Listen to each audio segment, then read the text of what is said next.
Hello नमस्कार। आशा करता हूं आप सब अच्छे होंगे और आपकी स्टडी भी अच्छी चल रही होगी। तो राजस्थान कर्मचारी चयन बोर्ड द्वारा काफी सारे जो जूनियर इंजीनियर के एग्जाम कंप्लीट हो चुके हैं। अब दो ब्रांच के एग्जाम बचे हैं। एक तो एग्रीकल्चर का एग्जाम बचा है और एक जो सिविल डिग्री का जो मेन एग्जाम है वो 22 फरवरी को आयोजित किया जाएगा, वो एग्जाम बचा है। तो बहुत सारे कैंडिडेट बोल रहे हैं कि सर वो पेपर आ रहे हैं वो किस लेवल का आ रहा है और हमें कितना स्कोर करना चाहिए, हमारी कट ऑफ क्या रह सकती है कि हम इतना करके आए तो हम सेफ माने जाएं। जो प्रीवियस ईयर जो एग्जाम हुए अभी थोड़े दिन पहले, उनकी अटेंडेंस क्या थी और उनकी कट ऑफ क्या रह सकते हैं वो तो मैंने डिस्कस कर लिया। फिर भी मैं आपको बताऊंगा कि पिछली अटेंडेंस क्या रही, इसमें अटेंडेंस कितनी रह सकती है, आपकी पोस्टें कितनी है और जो प्रीवियस ईयर जो पहले एग्जाम हुए 2022 के अंदर या 21 के अंदर उनकी कट ऑफ क्या थी। इन सब चीजों को देखते हुए या नेगेटिव मार्किंग को देखते हुए, ऑप्शन ई को देखते हुए कि आपके मिनिमम कितने नंबर आने चाहिए तब आप सिलेक्शन की रेस में शामिल होंगे। तो सारी चीज मैं आपके साथ डिस्कस करने वाला हूं। अगर आप इस चैनल पे नए हो तो चैनल को जरूर सब्सक्राइब करना और मेरे साथ आखिरी तक जुड़े रहना। आप हमारा व्हाट्सएप और टेलीग्राम ग्रुप ज्वाइन कर सकते हो, इन सब का लिंक आपको वीडियो के डिस्क्रिप्शन में मिलेगा। तो डिस्कशन स्टार्ट करते हैं और देखते हैं सबसे पहले आपका जो सिविल जो डिग्री का एग्जाम होने जा रहा है जो 22 तारीख को, इसमें पोस्टें कितनी है। सबसे पहले मैं पोस्ट की बात करूं क्योंकि पोस्ट पे डिपेंड करेगा। अब एक आपकी 36 पोस्टें हैं, ठीक है। कितनी बेटा? एक जगह आपकी 36 पोस्ट है, ठीक है। कनिष्ठ अभियंता डिग्री सिविल की 36 पोस्ट है। फिर उसके अंदर मैं बात करूं सिविल डिग्री की 129 पोस्टें हैं। सिविल डिग्री की बात करें उसके बाद, और सिविल डिग्री दार की 17 पोस्टें हैं, ठीक है। 17 पोस्टें एक जगह। उसके बाद अपन बात करते हैं सिविल डिग्री दार की 58 पोस्टें एक जगह, ठीक है। 58 हो गई। उसके बाद सिविल डिप्लोमा सिविल डिग्री धारक 6 पोस्टें एक जगह, ठीक है। 6 पोस्टें हो गई। उसके बाद एग्रीकल्चर का तो आपका कृषि सिविल और एग्रीकल्चर का तो एग्जाम हो गया। 281 वाली पोस्टों का तो एग्जाम हो ही चुका है आपका, ठीक है। और एग्रीकल्चर का एक अलग से एग्जाम बचा हुआ है, वो कब होगा? वो भी उसी दिन होने वाला है। तो वो एग्रीकल्चर की जो अलग से पोस्टें हैं वो अपन छोड़ देते हैं, अपन सिविल की बात करते हैं। तो ये पोस्टें लगभग 200 और लगभग 250 पोस्टें हो रही है, ठीक है। लगभग अपन करें तो 250 प्लस पोस्टें हो रही है, ठीक है। 200 प्लस 50 प्लस पोस्टें हो रही है, लगभग 350 के आसपास है पोस्टें। अब क्या है कि इसमें कंपटीशन काफी जबरदस्त रहने वाला है, ठीक है। क्योंकि सिविल की भर्ती थी, डिप्लोमा के अंदर तो लगभग अच्छी खासी पोस्टें थी, 470 के आसपास पोस्टें थी, 500 के आसपास पोस्टें थी, ठीक है। और यहाँ पे क्या आधी ही पोस्टें हैं, ठीक है।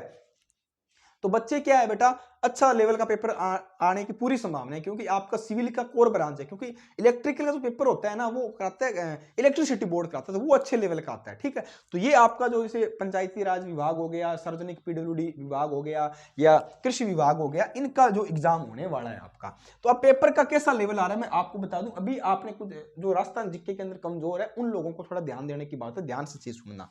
आपका क्या टेक्निकल आ रहा है, ठीक है, 80 नंबर का आ रहा है। और टेक्निकल में जैसे आपके सोम वगैरह ऐसे सब्जेक्ट है ना, थोड़े न्यूमेरिकल वाले या थोड़े जिन सब्जेक्ट को जो मेन या कोर सब्जेक्ट मान सकते हो सोम वगैरह को, तो वो अच्छे से पढ़ के जाओ। 80 नंबर का आपका जो पेपर आ रहा है टेक्निकल अच्छा लेवल का आएगा। और अब की बार मतलब कर्मचारी चयन बोर्ड ने ऐसे ऐसे सब्जेक्ट को टच किया है कि जिनको अपन छोड़ देते हैं ना उनसे भी क्वेश्चन अच्छे भर भर के पूछे जा रहे हैं। जो बाकी एग्जाम है जो मैंने एनालिसिस किए तो देखे हैं, उनमें ये देखने को मिला है कि जो सब्जेक्ट हम छोड़ते हैं हल्के में ले लेते हैं तो उनसे क्या है अच्छे, या सर्वे वगैरह हो गया आपका, सोम हो गया, इनमें क्या है अच्छे अच्छे क्वेश्चन आपको वहां देखने को मिलेंगे।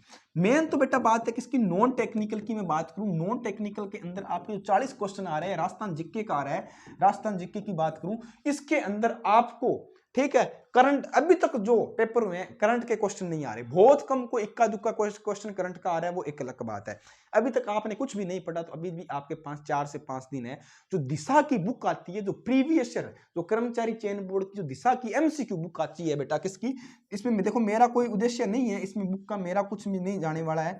मैं आपको बता सकता हूं दिशा जो एमसीक्यू बुक आती है उस बुक को लेके आओ। अभी भी आपके पास 4 से 5 दिन है और इसके एमसीक्यू आप सारे कर लो। और जो 40 क्वेश्चन आएंगे मैं गारंटी के साथ बोल सकता हूं इस बुक में से आपको 35 प्लस क्वेश्चन एजीटीजी ऑप्शन भी चेंज नहीं होंगे देखने को मिल जाएंगे। एजीटीजी उस बुक में से दिशा में से 35 प्लस क्वेश्चन आपको देखने को मिल जाएंगे। और राजस्थान का जीके बहुत आसान आ रहा है। 25 प्लस तो हर किसी कैंडिडेट के सही हो रहे हैं, कोई लोग 30 सही कर रहा है, कोई 35 कर रहा है, कोई 37 नंबर ला रहा है। मतलब 40 में से लोग 30-35 नंबर ले लेके आ रहे हैं राजस्थान जीके के अंदर, क्योंकि टेक्निकल बैकग्राउंड होने के बाद अगर हम इतना स्कोर करने हैं तो अच्छे अच्छे नंबर खींच रहे हैं, ठीक है। और 80 नंबर में से भी आपको अच्छे नंबर खींचने पड़ेंगे। अब बात करते हैं तो पिछली साल जो कट ऑफ रही थी वो क्या कट ऑफ रही थी। पिछले साल बेटा काफी कट ऑफ रही, पेपर आपको दोबारा भी हुआ, पेपर लीक के मामले भी सामने आए, काफी चीजें आपको देखने को मिली थी। अब की बार नेगेटिव मार्किंग भी है, ऑप्शन ई वाला भी है सिस्टम। तो बहुत सारे लोग क्या इस बार मेरे पास काफी इंक्वायरी आई थी कि सर हमने पेपर में हमारे अच्छे नंबर बढ़ रहे हैं, अदर स्टेट के थे, राजस्थान के नहीं थे, या कोई कैंडिडेट पहली बार पेपर दे रहा था उसको पता नहीं था, जो अदर स्टेट का था उसको पता नहीं था कि हमारे 90 नंबर बढ़ रहे हैं। पर हमने 10 से 15 क्वेश्चन उसके अंदर या 20 क्वेश्चन क्या है मतलब ऐसे थे कि 15-20 क्वेश्चन हमने 15 क्वेश्चन 10 क्वेश्चन 12 क्वेश्चन जिनमें ऑप्शन ई नहीं भरा, ओएमआर को खाली छोड़ दिया, हमारा क्या होगा? तो उन लोगों क्या है वो सिलेक्शन की रेस से बाहर होगी। आपको ओएमआर खाली तो छोड़नी है ही नहीं, अगर आप कुछ भी नहीं आ रहा तो ऑप्शन ई फिल करना है, पहली बात तो ये। दूसरा नेगेटिव भी है, 1/3 इसमें नेगेटिव है।